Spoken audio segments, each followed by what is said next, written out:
ดีหากมาแต่ไห้บ่น้องไปกับผู้ใดไปผู้เดียวผู้เดียว น้องหลังจากที่น้องได้เฮ็ดคลิปทุกคนได้ไอ้ใหญ่เพิ่นเห็นคลิปน้อง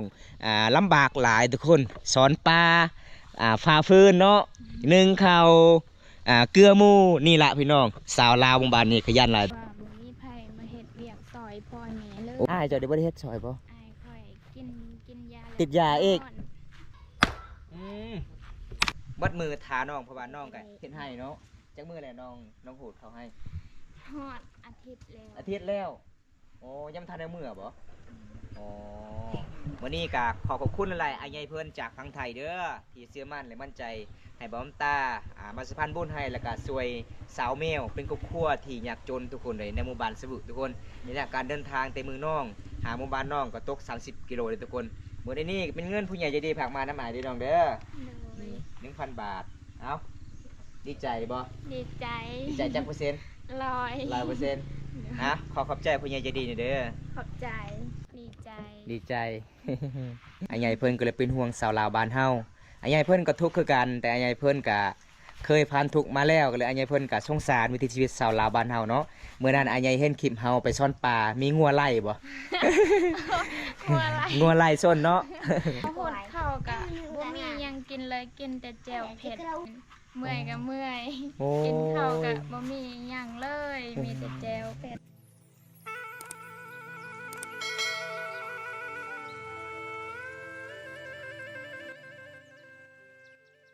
เอาทักสวัสดีทุกคนสบายดีบรรยากาศยามแรงๆทุกคนเลยมื้อนี้บอมตากะเดินทางหมู่บ้านสวึพี่น้องไปเยี่ยมไปยามสาวแมวมีไอ้ใหญ่เพิ่นจากฝั่งไทยให้บอมตามาสะไพให้น้องเพราะว่าแต่ละเทื่อที่บอมตามาหาน้องก็คือน้องกะถ่ายคลิปกับบ่มีเงินบ่มีคำเลยพี่น้องมื้อนี้กับบอมตากะจัดให้ตามคำขอผู้ใหญ่ใจดีจากฝั่งไทยทุกคนเลยมื้อนี้กะเดินทางมาหลายกิโลเลยทุกคนเลยบรรยากาศยามแรงพี่น้องใกล้สิฮอดหน้าหนาวก็เลยบอมตากะสิมานุ่งเสื้อกันหนาวพี่น้องมื้อนี้ก็สิได้พอหรือบ่น้องตอนนี้5 โมงแรงเลยทุกคนเพราะว่าส่วนหลายชาวลาวก็เฮ็ดไร่เฮ็ดสวนพี่น้องช่วงนี้ก็ฮูดเข้าไห้ก็เลยบ่ได้พอชาวแมวตอนนี้บอมตาก็สิรอทาชาวแมวก่อนพี่น้องจึงกลับเมื่อวานพี่น้องเพราะว่าบอมตาไปหาตอนนั้นก็2 มื้อพี่น้อง2 มื้อบ่ได้พอน้องก็ไปนอนป่าเด้พี่น้องไปนอนภูฮูดเข้าไห้มื้อนี้ก็สิได้พอหรือบ่สาวแมวเพิ่นจะดีให้บอมตาไปสะพานบุญไห้มอบสาวแมว 1,000 บาททุกคนเลยหลายคนเลยที่ไอ้ใหญ่เพิ่นผากเงินนำบอมตาอันนี้ก็คือบรรยากาศในเฮือนของสาวแมวทุกคนเห็นบอกยามแรงๆเป็นเฮือนสารบ้านซองเขตนี้ส่วนหลายก็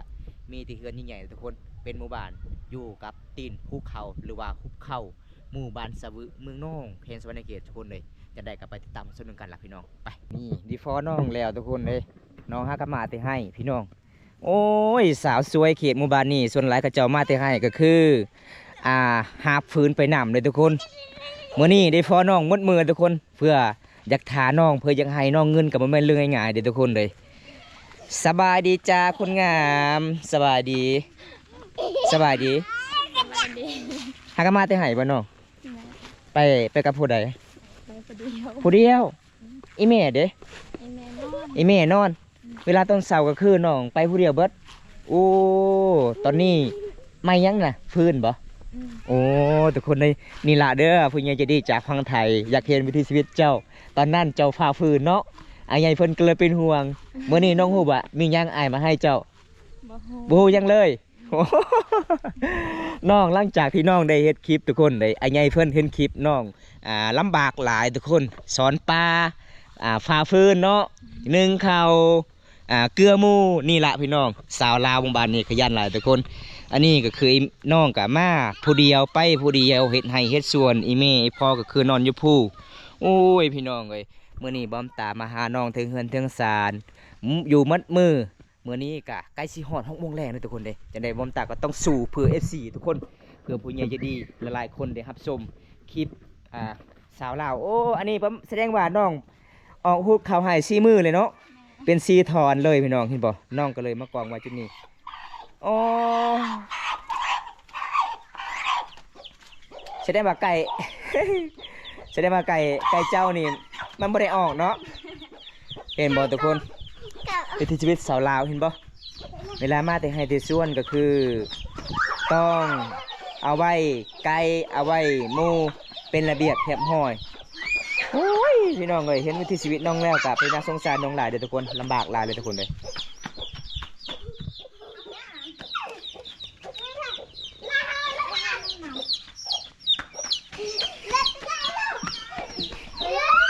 ได้ข้าวจักสอบมื้อนี่ ซอง 2 สอบบ่โอ้ยพี่น้องเลย เขามันบ่งาม ข้าวบ่งามเนาะเพราะว่าเพิ่นตกเฮ็ดลายมือเลยเนาะก็เลยข้าวบ่งามเอาเล่นจับไก่ก่อน ไล่ไก่บ่ทันเนาะมาแต่ให้ที่สวนแล้วอะไล่ไก่อีกนึ่งข้าวแล้วหรอบ่น้องชายอยู่เฮือนก็เลยนึ่งข้าวโอ้ทุกคนอันนี้คือสาวแมวเด้อทุกคนเลยที่ไอ้ใหญ่เพิ่นเป็นห่วงหลายวิถีชีวิตน้องเป็นครอบครัวที่ยากจนขาดบ่เฮ็ดก็บ่มีข้าวกินเนาะโหดข้าวก็บ่งามอย่างใดก็สู้ๆเด้อน้องเด้อเป็นกำลังใจให้ ขอบใจ ก็คือสาวฮั่นก็เอาผัวอีกแล้ว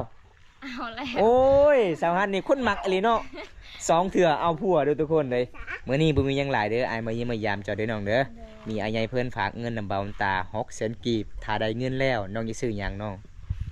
บ่ฮู้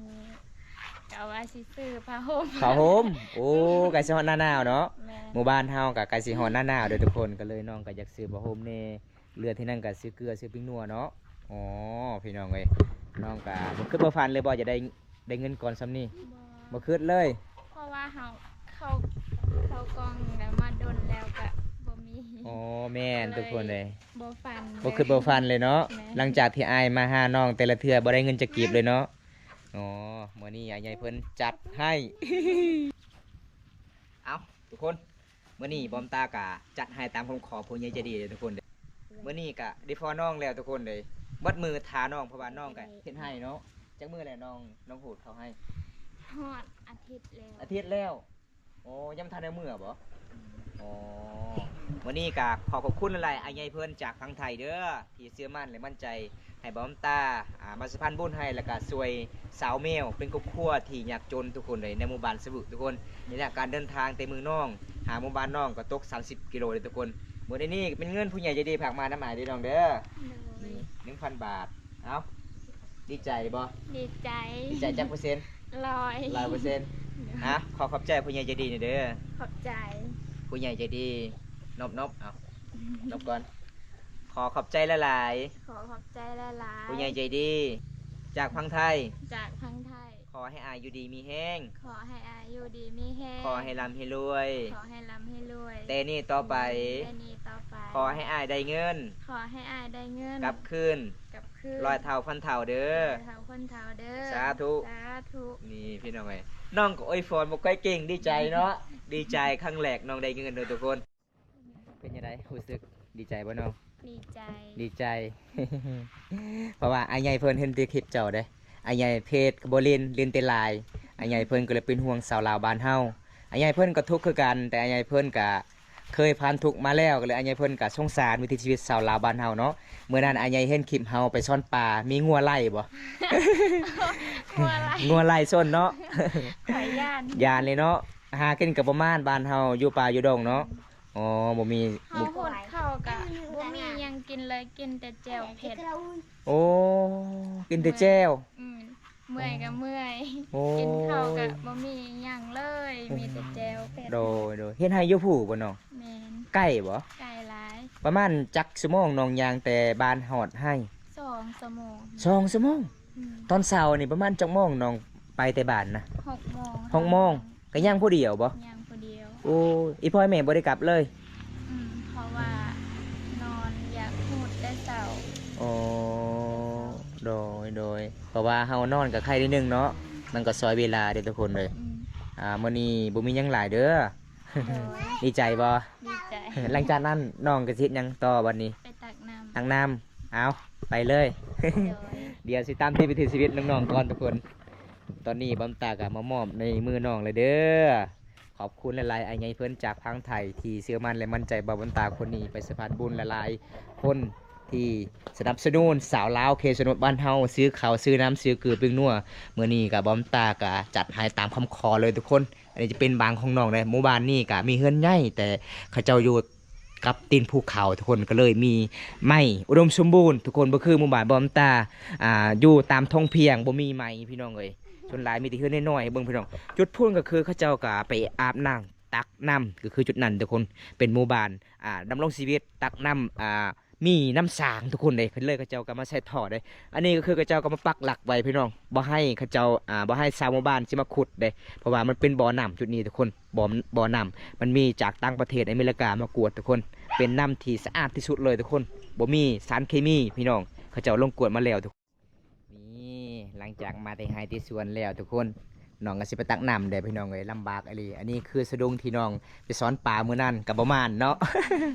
มานแต่ขี้ควาย เอา งัว ขี้งัว ตาย เกือบงัวไล่ส้นอีกเนาะเฮาเนาะ น้องก็ต้องสู้ทุกคนพาบ่าวตาไปรับชมบรรยากาศหาอยู่หากินเขตชนบทอันนี้น้ำใส่บ่ก็คือใส่ยุคุน้ำกินคือตักมากน้ำเต้า แม่น มาน้ำเต้าเจ้ามาเมื่อนี้คือบ่หลายน้องเพิ่นจะได้แตกเบิดบ่ตะกี้ แต่เฮา อ๋อน้ำยั่งบ่บ่ได้ใส่น้ำเพื่อนเจ้ามีจักคนน้อง ห้า 5 คน อืม โอ้ หาคนแต่ว่าบ่มีไผมาเฮ็ดเวียกซอยพ่อแม่เลย โอ้คันเจ้าเอาพัวนี่บ่มีภัยเลยเนาะอ้ายเจ้าได้บ่ได้เฮ็ดซอยบ่ อายค่อยกินยาแล้ว ติดยาอีก นอน โอ้พี่น้องอ้ายเพิ่นติดสิ่งสิติดทุกคนเลยบ่ได้เฮ็ดหยังมีแต่น้องเห็นแล้วก็สงสารน้องหลายน้องเล่าเรื่องราวทุกคนเลยน้องก็เป็นครอบครัวเสาหลักในครอบครัวเลยก็ว่าได้พี่น้องมีอ้ายก็บ่ได้เฮ็ดเวียกเฮ็ดงาน มีแต่น้องผู้เดียวซอยเวียกอีพ่ออีแม่ยืนเจ้า5 คนเนาะโอ้เอาตอนนี้น้องก็ไปตักน้ำพาบอมตาไปตักน้ำบรรยากาศยามแลงเลยทุกคนจุดนี้ละที่เขาเจ้าก็อาบน้ำพี่น้องเลยโอ้ทางเทิงก็คือเขาเจ้าอาบน้ำเลยทุกคน จะแซงเยอะนมเปิดไปผู้สาวบอกทางนั้นวะ ฮะ ผู้สาว ผู้สาวเนาะโง่ม่วนหลายเด้อทุกคนบรรยากาศยามแรงๆเด้อทุกคนเลยโอ้สุดยอดพี่น้องเขตชนบทหมู่บ้านสาวบึทุกคนแปลกแล้วเนาะหมู่เจ้าสาวหันเอาผัวซ่องเถื่อเนาะแสดงว่าเสน่ห์แรงเลยเนาะ เจ้าคือบ่ขอเสน่ห์นำลาวนะ โอ้ยมี FC อยากติดต่อสาวหันอยากได้เฟซสาวหันอยากฝากเงินแต่สุดท้ายสาวหันเอาผัวอีกแล้วโอ้ยเป็นเมหางหามือเอาผัวอีกแล้วทุกคนเลยนี่พี่น้องบรรยากาศเขตชนบทเป็นท้องหน้าเลยทุกคนเขาเจ้าก็มาตักน้ำกินน้ำอาบก็คือจุดนี้แหละพี่น้องตอนนี้ยังรอทาคิวบ่สาบานยังอาบน้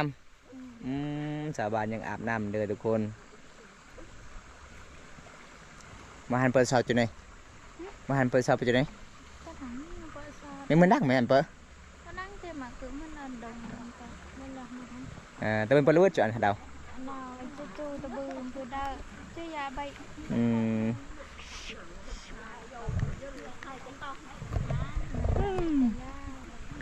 มวนลายธรรมศาสตร์เขตนี่ บ้านเอ็ดจอมพึ่ง ฮะบ่มีเน็ตโอ้ปกติเขามีเน็ตนี่เมื่อยมาแต่ให้กับยาต้องขึ้นภูก่อนเนาะไปหาจุดมีสัญญาณโอ้ยพี่น้องเลยสงสารน้องลายเลยทุกคนเลย บ่มีบัตรซิลินมาหอดเดือนแล้ อ๋อ ว เป็นเดือนแล้วน้องมาเล่นโทรศัพท์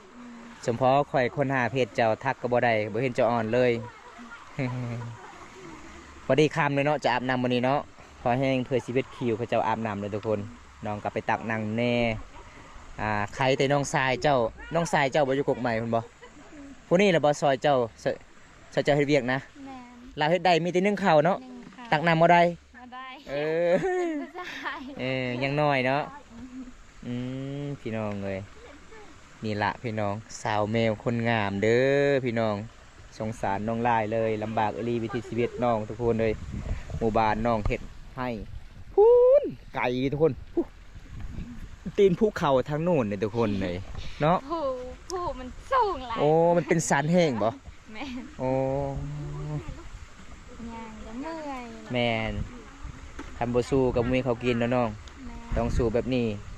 ลำบากไอรีบ้านเฮาทุกคนเลยดำรงชีวิตแบบเดิมแบบโบราณพี่น้อง ส่วนหลายบ้านเฮานี่บ่มีนาเนาะมีแต่ไห้เนาะเฮ็ดไห้ ไข่บ่ได้เฮ็ดหน้า คันมีนาไข่นิดนึงเนาะมันก็ซอยเวียกนิดนึงทุกคน ขุดข้าวก็เลยบ่ได้ไปใส่เงินก็บ่มีเลย สิจ้างเขาก็บ่มี บ่มี โอ้โดย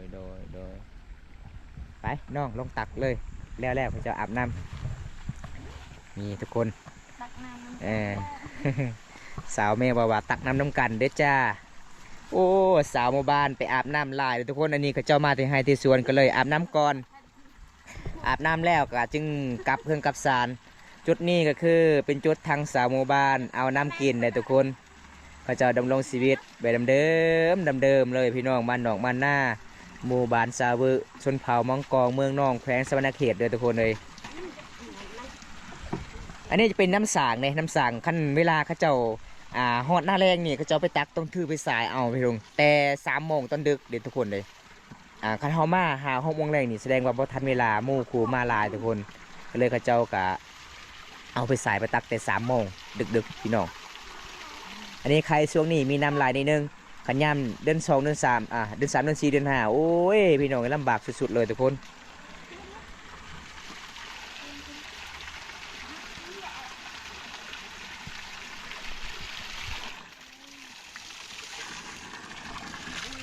หนาวเนาะไม่เท่าเนาะ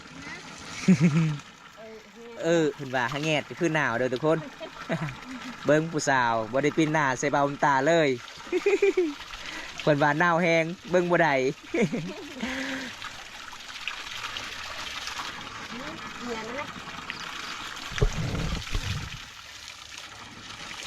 ไหวเนาะซะแมวไหวเนาะมื้อนี้เนาะตอนนั้นไอไปตอนยำแรงๆโอ้ยลำบากเพื่อสิได้เต็มทุกคนเลยเห็นบ่มีมากน้ำเต้ามีคุเอามือเหือนมือสารตักน้ำกินน้ำอาบน้ำจะเป็นคุมเลยทุกคนเห็นบ่เขาจะมาเอาตลอดเลยนี่เห็นบ่น้ำจุดนี้ก็เป็นน้ำที่สะอาดเลยทุกคนบ่มีสารเคมีเลยทุกคนเขาจะกลับมากวดแล้วพี่น้องจากต่างประเทศอเมริกาเขาจะมาสำรวจแล้วทุกคนบ่มีสารเคมีเลยเป็นน้ำสะอาดสดชื่นมันเป็นบ่อใหญ่ทุกคนเห็นบ่มันเป็นบ่อมดเทนี่ทุกคนก็เลยเขาเจ้ากลับมาปักหลักไว้นี่เป็นสีแดงๆคือเขาเจ้ามาปักหลักเป็นน้ำเป็นบ่อน้ำไหลมาแต่พุ่นละพี่น้องเลยแต่ฟูพี่น้องเห็นบ่เขาเจ้าปักหลักมดเอาตอนนี้สาแมวกับสิกับเพื่อนกับซานหลับวันนี้ทุกคน บอกแกจะถ่ายแร่นอาเผ็ดอะไรเหลียวเลยแกเทชอบเผ็ดหนัก เจ้ากว่าเตอร์กันมาไงดกเปย์กินโตไม่ไปเปย์โตโอเคกันไม่ไปย่อก่อนได้จักโอ้ยเมื่อยเนาะสาแมวเนาะเมื่อยลายเด้อทุกคนเอ้ยวิถีชีวิตน้องคนนี้กับบ่แม่นเรื่องง่ายๆเด้อทุกคนเห็นแล้วก็สงสารน้องลายเลยโอ้นี่แหละพี่น้องบ้านเฮาคันบ่ได้สู้กับบ่มีน้ำกินเด้อทุกคนเห็นแล้วก็โอ้ยพี่น้องสงสารน้องลายหมู่บ้านบ้านตามันติดกับเมืองน้องทุกคนคันเฮามีเงินมีขำก็ได้ซื้อน้ำกินเฮาบ่มีน้ำบ่มีเงินมีคำก็คือไปตักน้ำสางคือหมู่บ้านน้องทุกคนเอ้ยนี่แหละพี่น้องเป็นหมู่บ้านน้องที่สุดกับตัวเมืองพี่น้อง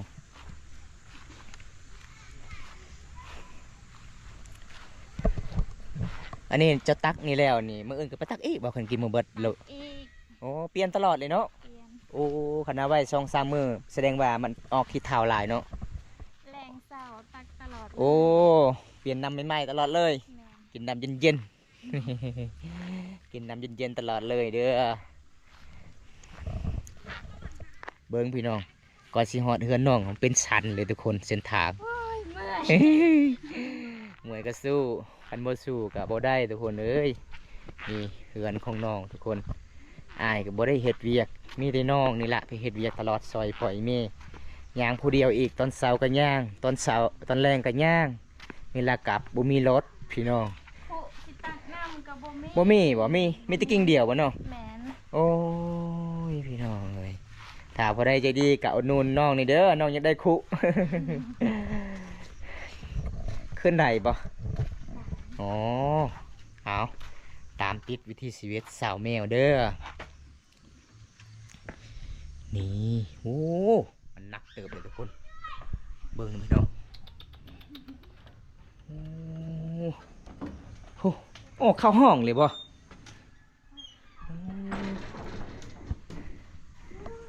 ป๋ามือตึบเลย อุ้ยเป็นตาหยานเด้อเจ้าขึ้นนอนได้ผู้เดียวเจ้าซะแมว ได้ เจ้าบ่หยานบ่ บ่ เพื่อนเจ้านี่ใหญ่อีหลีได้เบิ่งทุกคนเป็นหมู่บ้านเพื่อนน้องนี่เป็นหมู่บ้านติดกับป่าทุกคนเลยข่อยยานโจรในหมู่บ้านเจ้าโจรลักน้ำมันรถลักเกิบ โอ้และไก่กะลาดเบิด โอ้ลักเบิดเนาะหมู่บ้านน้องเนาะสิพังกระเบิดแล้วโอ้ยพี่น้องเอ้ยกระตาผู้สาวอาบน้ำเอาหลังจากน้องตักน้ำแล้วน้องกาสี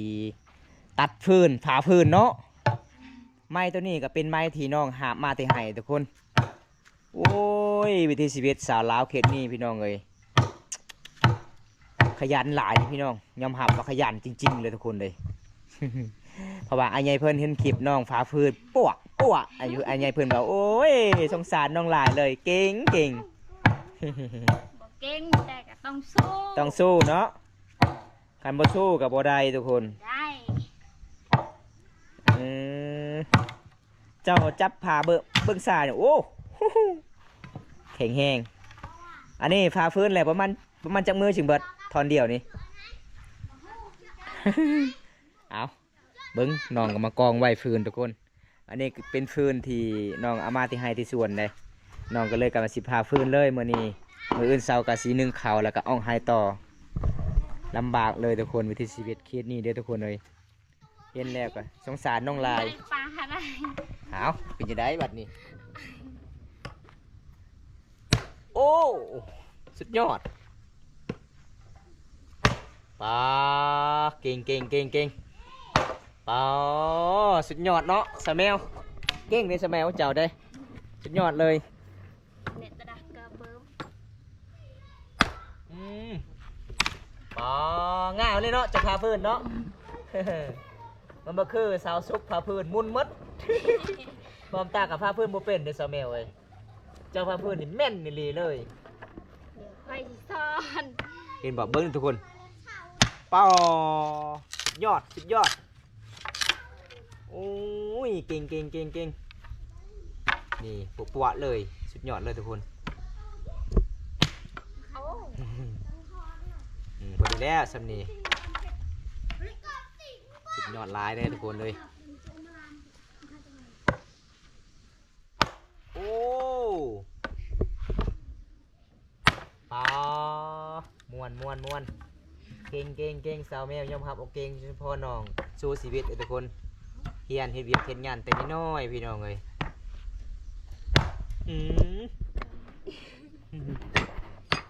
จอย มันสิดุดบ่โอ้เอาเห็นให้มันแน่นก่อน ไปเละ เบิ้งนี่ทุกคนน้องฟ้าฟื้นนี่เบิ้งนี่เบิ้งน้ำกันเด้อเห็นบ่โอ้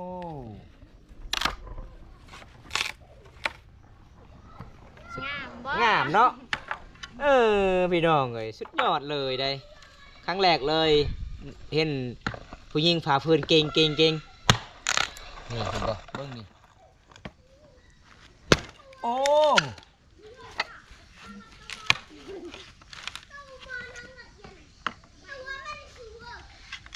แล้วบัดนี้เนาะโอ้บอมตาตั้งเวลาประมาณ3 นาทีทุกคน3 นาทีสุดยอดเลยแล้วเห็นบอกทุกคนฝ่าฝืนดำรงชีวิตบ้านนอกบ้านนาบ้านเฮาสาวแมวคนสวยขยันและเก่งสุดยอดอายุซ้ำนี่กับสู้ชีวิตลีทุกคนเห็นให้ได้ทุกคนเลยไปผู้เดียวมาผู้เดียวอีเมียก็คือนอนอยู่ป่าเลยอยู่ผู้อยู่ไห้อยู่สวนจะเฮ็ดตูบบ่อยู่ไห้จะบ่เฮ็ดเที่ยงให้เนาะเอาขึ้นเฮือนขึ้นศาลเลยน้อง